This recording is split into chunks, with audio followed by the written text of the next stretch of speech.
ሰላሙ አለይኩም ወራህመቱላሂ ወበረካቱ። እንደምን አላችሁ? አፍያ፣ ቤተሰብ ሁሉ ሰላም? አልሐምዱሊላህ። ይበልጥ ወጣቶችን የሚመለከቱ ግን ደግሞ ከዚያም የእድሜ ክልል ውጭ ያሉ ሰዎችንም ሊነኩ የሚችሉ ነገሮች ናቸው። ተወሰነ እነዛን ለመመልከት እንሞክራለን።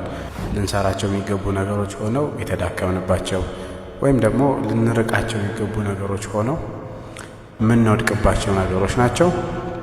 እነዚህ ነገሮች ማስተካከል እንደሚያስፈልግ፣ እንዴትስ ነው ልንቀርፈው የምንችለው፣ እንዴት ነው ከነዚህ ነገሮች መውጣት የምንችለው፣ ልክ ካልሆኑት ነገሮች መደረግ ያለባቸው መልካም የሚባሉ ነገሮች ደግሞ ማድረግ የምንችለው እንዴት ነው ከሚሉ ነጥቦች ጋር ቢኢዝኒላህ አላህ ያግዘንና ለመተዋወስ እንሞክራለን።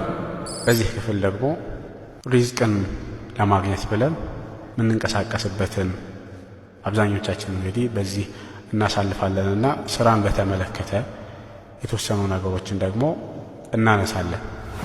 ምጥ ለእናቷ እንደሚባለው እንደዛ እንዳይሆንብን እንግዲህ ለእናንተ የማይነገሩ ነገሮች ይኖራሉ፣ ግን መታወቅ ደግሞ ያለባቸው ልንተዋወስባቸው የሚገቡ ነጥቦች አሉና እነዛን ነው ቢኢዝኒላህ ለመመልከት የምንሞክረው።